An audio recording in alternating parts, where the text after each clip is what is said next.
دوم، وقتی پیامبرمان برادران عزیز و گرامی از فتح خیبر بیرون شدن، پیروز شدن در فتح خیبر و آمدن در یک جای برای استراحت قرار گرفتند. نفر برادر از به نام زینب بنت حارث، این زن که زن سلام ابن مشکم بود، میگه یک گوسفندی را تا آمدن پیامبر میگه ذبح کرد و او را زهرآلود کرد.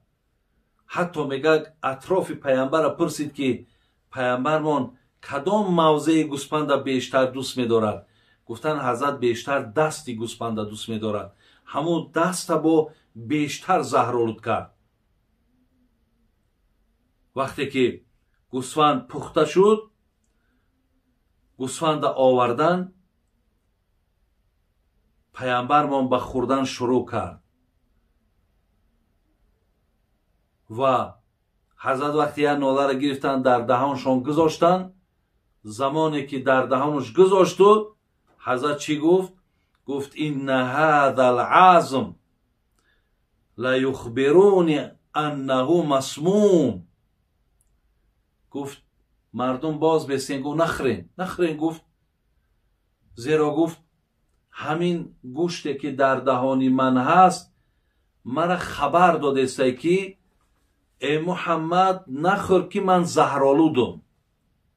این معجزه پیامبرمان بود که گوشت خودش با پیامبر آگاه کرد که حضرت مرا فرو نبر که من زهرآلودم. حضرت میگه از دهنش گرفتن بیرون پرتافتن. بعدن میگه زینب فریاد کردن، دختر حارثه، زن سلام ابن مشکمه. گفتن چرا این کار را کردی؟ میگه زینب گفت که من این کار را برای سنجش کردم. اگر گفتم تو پادشاه باشی، ما مقصد از پادشاهی تو خلاص میشیم، یعنی تو کشته میشه. لیکن اگر پیامبر باشی، الحال مقصد آگاهی پیدا میکنی که یعنی این گوشت زهرآلود است. اکنون من فهمیدم که یعنی تو پیغمبر هستی. از بس که برادر عزیز در اینجا نفر به نام بشر ابن برا از این گوشت کم خورد، زهرآلود که بود، از این گوشت که کشته شد، یعنی مرد گوییم، بعد خوردن این گوشت، پیامبر در عوض قتل این بشر ابن برا رضی الله عنه حکم کرد که زینب کشته شود. و ایلو اگر نفر نمیمرد، پیامبرمان امری به کشتنش نمیکردن. یعنی این هم یکی از معجزه های بود برادرای عزیز از پیامبرمان که گوشت خبر داد که من زهرآلودم. معجزه سیوم میگه حضرت انس میگه رضی الله عنه میگه که خب پیامبرمون میگه با همراهی حضرت بلال در جنت البقیع بودن، در بگیم قبرستانی که در قریبی روضه پیامبرمون هست که حضرت بیشتری وقت میرفت در حق جمیع آن نفرهایی که اونجا گورانده شده بودن حضرت دعا میکرد. میگه وقتی که با همراهی بلال قبرستان رفتن، میگه پیامبرمون به طرف بلال گفت داد و فریادم میشنوی؟ گفت نه نمیشنوم. گفت از داخل قبرها داد و فریاد آمده است، از داخل قبرها صداهای بلند آمده استند. میگم بلال گفت این چی صداها هستند؟ گفت اونها را در قبر عذاب دادستند. اینها نفرهای انگو که در دنیا مادام مبتلای معصیت شدن، گناه شدن، الله مهربان اینها را گو عذاب دادسته. دیگر معجزه پیامبرمون همین بود که برادرای عزیز وای داخل قبر همه دید، داخل قبر همه دید که در داخل قبر مقصد کی خوابیده است و او را برای چه عذاب میتیند. حضرت راحت و عذاب داخل قبر میدید. از این لحاظ با بلال گفت که اهل قبرستان گفت عذاب دادستند، صدا و آوازشان گفت بی نهایت بلند گفت برآمده ایستاده است.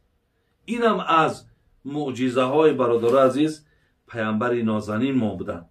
ولی من در این باره گپ زدم که پیامبر از داخل قبر آگاهی داشتن.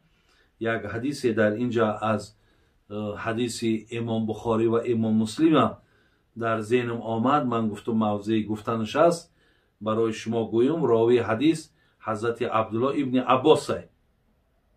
ببینید پیامبر نازنین چی میگد؟ میگد که خب حضرت عبدالله ابن عباس میگد که ان رسول الله صلی الله علیه وسلم مر بقبرین و پیش دو قبر گذشت میگه حضرت. فقال انهما يعذبان و ما يعذبان فی کبیر بلا انه کبیر. میگه پیامبر من گفت که این دو نفر در درون قبر گفت عذاب داده شده ایستادند. ببینید این دو نفر گفت الله در درون قبر عذاب داده استند. انا اما احدهما کان یمشی بالنمیمه و اما الاخر فکان لا یستطیر من بوله.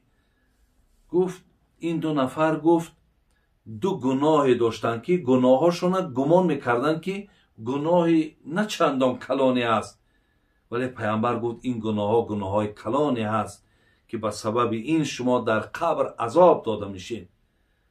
بعد پیامبر ما گفت این یکیش گفت در دنیا سخنچین بود. ببینید یکیش برادر عزیز در دنیا سخنچین بود، سخنبر بود.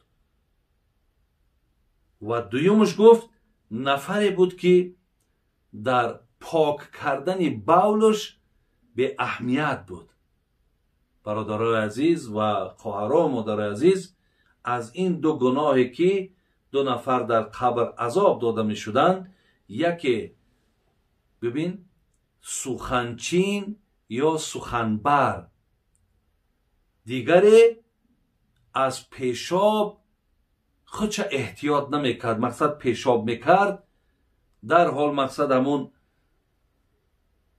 بروکش میپوشید، دیگر خودش نمیتکید، خودش مقصد تازه نمیکرد یا خودش خشک نمیکرد و بعدا یگان از همون پیشابش در همون پوشیدهش چیزی باشد وقتی میچکید به سبب همون گفت عذاب این بنده گفت از همون حسابه. ولی ما حدیث های دیگر داریم که اکثر عذاب قبر از حساب پیشاب کردنه، از حساب پیشابی که در لباساتون میچکه. در اینجا حدیث های من آوردم از حدیث بخاری و مسلم داریم. حضرت حذیفه روایت میکند میگه لا يدخل الجنه النمام. پیامبر گفتن کسی اگر همین عادت سخنچینی و سخنبری دارد اینها داخل جنت نمیشوند. حدیث دیگه داریم حضرت عبدالله ابن مسعود روایت میکند، لیکن امام مسلم در صحیح خودش میارد. میگه الا انبئکم مل ازهو، آیا بگم تون که گزیدن چی است؟ هی النمیمه القالت بین الناس. گو میدانین این سخن بردن است و بین دو نفر جنگ انداختن است. حضرت عبدالله بن مسعود از نام پیامبر ما گفت که گزیدن گفت این نیست که تو دندان تا در چیز ایمانی و بگزی. گزیدن این است که سخن یک نفر بر پیش یک نفر میبری تا در بین این دو نفر وقتی جنگ میشود، جنجال میشود، این چی میشود؟ بعد گفت این گزیدن میشود. انهی را گفت گزیدن میگن. شیخ سعدی میگو در برابر چو گوسفند سلیم، همی آدمی که سخن برای میگو در برابر چو گوسفند سلیم، در قفا چون گرگ مردم خوار. هر که عیب دیگران پیش تو آورد و شمرد، بگمان عیب تو پیش دیگران خواهد و برد. قاعده میگه سخنچی نمیگه که در پیشکت رنگ گوسفند مونی ملایمای تینجای خپای هیچی نمیگه، لیکن همون سخنها و همون لازمه چیزی در کاریش هم اکش از تو جمع میکنه، برده در پیش همون نفری که تو چیزی گفتی پیش او میرسانه، با وی چیزی که گفت از او میگیره با به دیگرها میبره. این میگه عادتش همینه. یک قصه به یادم آمد. میگه یک نفر وقتش در بازاری غلام فروشی بود، یعنی میرفتی از بازار یک نفر همچون غلام میخریدی، خواه زن بود خواه مرد. میگه یک نفر رفت در بازار، دید که یک غلامی بسیار بسیار مقصد از روی صورت بسیار معقول بسیار زیبا. بعدا میگه گفت من میرم میخرم. صاحبش گفت این گفت بسیار صورت زیبا دارد و بسیار گفت مقصد انا زیبا صورت است، بین قد و قامتش هم زیبا است، لیکن یک عادت بد داره. گفت بسیار همین سخن یک کس پیش یک کس میبرد. این مرد گفت میلش گفت آخی من چیکار دارم که سخن کی را میبردی؟ گفت در خانه مشغول کاره. گفت ما ایرا نمیمانیم مقصد به این کسب شای یا به این کار شای مشغول شود. خلاص غلام خرید آورد به خانه. وقتی به خانه را آوردش یک چند روز در خانه همین مردک خدمت کرد و بعد زن همین مردک گفت که میدانی که مردک نیتی زنگیری داره؟ گفت نه نمیدانم. گفت نیتی زن گرفتن داره.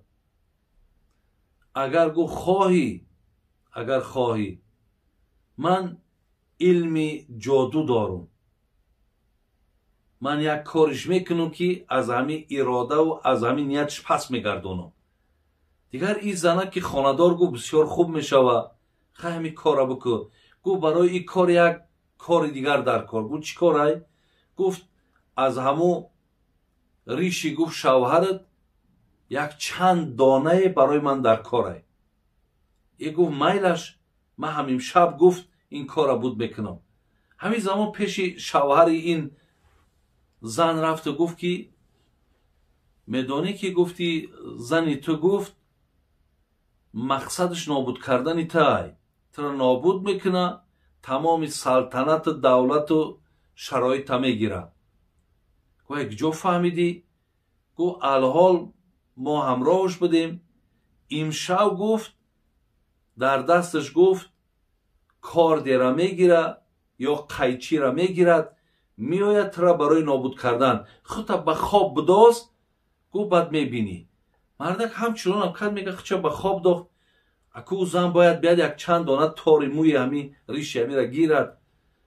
وقتی که با همو قیچیش نزدیک شد این مردک میگه در حال چشمش کشاد و آنچه که همو غلام سخنچین گفته بود همش اثبات خودش یافت. در حال با همو کاردی آوردگیش میگه زد، میگه زنش نابود کرد. این زمان بود میگه که قبیله زن آمد این مردک نابود کردن. یعنی شد یک جنجال کلان. قبیله این مردک با قبیله این زن زدن. از پشت یک آدم بینیم برادر عزیز که چقدر شومی چقدر وزنینی ها مقصد بر سر می آید. برای همین است که میگن یعنی سخنچین داخل جنت نمی شود. پس برادر عزیز اینجا در مقصد من چی بود؟ سیوم معجزه پیامبر ما همین بود که وقتی که در قبرستان حضرت می شنیدن صدای عذاب داخل قبر را. 4 ناله کنده خرما. در مسجدی که پیامبر ما برادران عزیز برای مردم خطبه میخوان. بالا یک کنده خرما ده بود، می برآمد بالای همون و برای مردم موعظه میکرد. وقتی که نفر از چوب برای پیامبر یک جای نشستی زیبا کرد، بعد حضرت گفت اینا مرحمت گفت بالای این دگو به حضور حضرت بشینین صحبت کنین. وقتی میگه پیامبرمون بالای همون منبر ده برآمدن نشستن که کنده خرما میگه در گریه کردن در آمد. برادر عزیز، این هم حضرت مولانا با مصرع های شعری در آورده است. استونی حنانه از هجری رسول، ناله میزد همچو ارباب عقول. گفت پیغمبر چی خواهی ای ستون؟ گفت جانم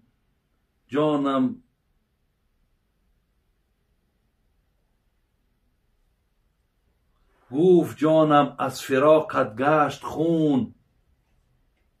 مسندی من بودی از من تاختی، بر سر منبر تو مسند ساختی. گفت میخواهی تو را نخل کنند، شرقی و غربی زی تو میوه چینند. یا در آن عالم تو را سروی کند، تا تر و تازه بمانی تا ابد. برادران عزیز، میگه وقتی ستون در گریه آمد، ستون ناله کرد رنگ کودک، حضرت میگه از بالای منبر پایان آمد و دستش در بالای همین کنده گذاشت، گو خاموش باش. برادرها، صاحب کتاب میگه که اگر پیامبر دستش در بالای کنده نمیگذاشت و نمیگفت که خاموش باش، تا روز قیامت همین کنده از فراق پیغمبر، از جدا شدن پیغمبر که پای مبارک در بالای من بود تو برای خودت منبر ساختی، تا روز قیامت گریه میکرد. این دیگر معجزه پیغمبر بود. حضرت جلال الدین رومی میگه رسول را استونی حنانه بشناخت، ابو جهل آدمی و دشمنی ساخت. بین میگه یک چوب پیامبر شناخت و ابو جهل آدم بود نشناختش. این دیگرش بود. پنجم معجزش پیامبرمونه میگه بالای کوی احد بود. همین زمان بود میگه که زمین جنبید. حضرت همراه ابوبکر بود، حضرت عمر بود، حضرت عثمان رضوان الله تعالی علیهم اجمعین. میگه وقتی زمین جنبید گفت اسبد یا احد، ای کوی احد آرام باش. گفت ساکت شو. گفت زیرا در بالای تو یک پیغمبر و یک صدیق و 2 شهید ایستادگیه. این از معجزه ها بود. بین نبی خودش بود، صدیق ابوبکر بود، 2 شهید این عمر بود و عثمان بود که علاکه شهادت شانه پیشتر پیامبر علاکه به گوشان رسانید. معجزه دیگر برادر عزیز، ششم معجزش این همان معراجی که حضرت در یک شب که در سوره اسراء ما و شما میخونیم سبحان الذی اسری بعبده لیلا من المسجد الحرام الی المسجد الاقصی. در یک شب برادر عزیز تصور کنید که از مکه به بیت المقدس، ای بیت المقدس مقصد به آن جایی که الله مهربان بود که آنجا را بجز الله هیچ کس نمیداند، زیرا الله ما منزه از مکان است و بالا رفتن پیامبرمان این از مقام و مرتبه الله است. و در یک شب بین چندین آسمان ها را میگذرد، چندین پیامبرها قطعی ملاقات میکند، سیر جنت میکند، سیر دوزخ میکند، بعدا بر میگردد میآید تا حال جاگه خوابش همون خیلی گرم ایستادگی است. این دیگر معجزه پیامبرمون بود. ششم معجزش بود. هفتم معجزش برادران عزیز میگه وقتی پیامبرمون هجرت کردن، در وقتی هجرت کردنش برادرای عزیز در غار ثور وقتی داخل شد با ابوبکر صدیق، یک پادبان میگه در آمدن پیامبرمون با همراه ابوبکر صدیق دید. وقتی که در اونجا اعلان کردن که کسی محمد را دیده باشد ما برای او مکافات پولی میتیم، زیرا که از پشت او تمام مشرکا آمده بودند تا او را یابند و او را جزاش دهند. پادبان میگه در حال به مکه آمد، در همون شتابی که بگیم همش جمع شدگی بودن، منتظر بودن، زیرا آدم را در هر طرف پرتافته بودن کی محمد را میارن. وقتی این پادبان خواست که در آمده و از جای پنهان شدگی پیامبر گپ زند، زمان میدراید دیگه زبانش گنگ میشود، چیزی گفتن نمیتواند. وقتی به او میپرسنش چی میخوای بگوی، اینقدر مقصد اشاره میکند که زبان کشاده نمیشود. وقتی بیرون میبرد پیش مالاش میاد با زبانش کشاده میشود. اینم از معجزه های پیامبرمون بود. معجزه دیگرش برادرای عزیز وقتی همون غار در آمد، شما از قصه ها آگاهی دارین که در حال بالای او غار تارتنک تارهاش کشید، کبوتر تخمهاش گذاشت و بالای او خواب کرد. هر نفری که میدید عقل آدم نمیگیرد که چه خیلی اینها در اینجا در آمدن زمانی که یگان تارتنک کنده نشده است یا کبوتر بالای تخمش نشستگی است. اینم از معجزه‌های پیامبرمون بود.